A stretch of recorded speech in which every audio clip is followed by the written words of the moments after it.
Welcome to AG's Ace. There is a very interesting story, a possible story. There are quite a few strands there as to why Rahul Dravid is seemingly not interested in applying for the job, for the top job of the main coach of Team India after Ravi Shastri goes. Let's take a look as to what he has in mind and what, as they say, the stars indicate. Let's take a look. So, Rahul Dravid, he is the lone candidate who has applied for the position of National Cricket Academy's head of cricket. And we all know that he was already the head of cricket for NCA over the last 2 years, and he did a terrific job. And now that he has reapplied for the job, and he is the only lone candidate who has applied for the job. It has forced the BCCI to extend the deadline by a few days. Obviously, the indication is that who would want to apply for a job where Rahul Dravid is already there and seems to be the absolute favorite for the post. But the more important thing is that why is he not interested in taking the job of coach of Team India, which becomes available in November after the T20 World Cup gets over? So why would a man like him not be interested in taking the top job? Why? These are important questions. Now, with Dravid's tenure getting over, the BCCI had invited applications for the job for NCA. As per the new constitution, there is no provision for any kind of extension, so there has to be reapplication, and the entire process has to be gone through, which is exactly what the BCCI is trying to do.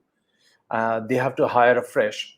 Dravid has done remarkably well as the head of cricket at the NCA. He nurtured a young brigade, which is now an important feeder service to Team India. And we saw the massive, huge, excellent bench strength, which India has developed, which is now the envy of the rest of the cricketing world. And this was very evident in the recent tour to Sri Lanka, where the younger boys, led by Shikhar Dhawan, did a terrific job. Of course, former Sri Lanka captain and former selector Arjuna Ranatunga passed a jibe saying that they have sent the B team and it's an insult to Sri Lanka, but that was not the case. It really fired up the young lads, and they did an excellent job in Sri Lanka under the tutelage of Rahul Dravid. Now, Dravid had, if you remember, after he toured Sri Lanka last month, he had come out with a statement, and that was a very important statement, and it was to the effect that he hasn't thought of taking up a full-time coaching role yet. He did subtly indicate that it needs time commitment, for which he may not be very sure. Now, earlier, with reports suggesting that Ravi Shastri might not continue in his role post the ICC T20 World Cup, which ends in November, it was speculated that Rahul Dravid will more or less replace Ravi Shastri as the head coach. However, now by reapplying for the role at the NCA, Rahul has hinted that he is more than happy to serve as the head of cricket at the NCA. Now, there are a couple of reasons in my mind which could be an interesting thought process linking the entire move behind what Rahul Dravid has done.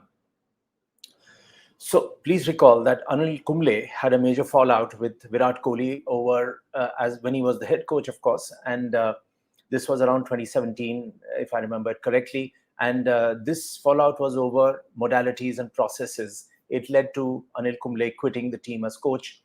Shastri came in afterwards. Kumble, going by all indications and whatever came out, is said to have tried to micromanage the team, which didn't go down too well with Virat. Now, whether Kumble tried to do that or not, or it was a personality clash, one doesn't know, but he probably tried to set some systems and processes which didn't really agree with an extremely aggressive and fiery captain in Virat. Now, after Kumble, Shastri is known more for his cheerleader style of coaching. He's there as the big brother, and he shields them, and he says quite a few things when they are down in the dumps. He helps them, he pushes them, but it remains to be seen as to, while there have been successes, but India still hasn't won an ICC tournament under his tutelage. Now, word spread after the Kumble fallout that where Virat is concerned, it's that old line that it's either my way or the highway. So if you're not agreeing with me, then, well, you shouldn't be there at all. Kumble's exit sent strange signals among his colleagues and team members. And after all, we know that Dravid is very close to him, and they both played for India and Karnataka. So there's an old bond. They must have shared quite a few of their stories with each other. And the feedback was very, very shared.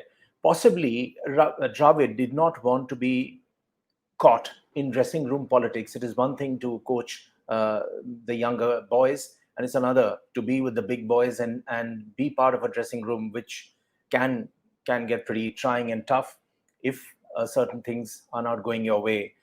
And possibly Dravid did not want to do that.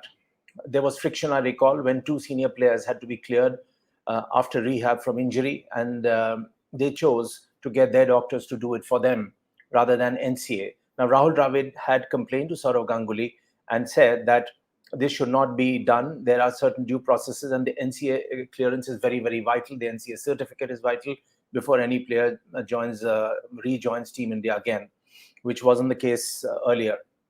Of course, Ganguly, being the better political animal, handled it very smoothly, and well, things sort of cooled down. So it would be very, very interesting to see who steps in with what kind of thought process, with what kind of new ideas, with what kind of new thoughts about promoting a new sports culture within the Indian cricket team, and how well that person tangos with Virat. Because after all, please remember, it takes two to tango. Think about it. Thanks for watching AGZs.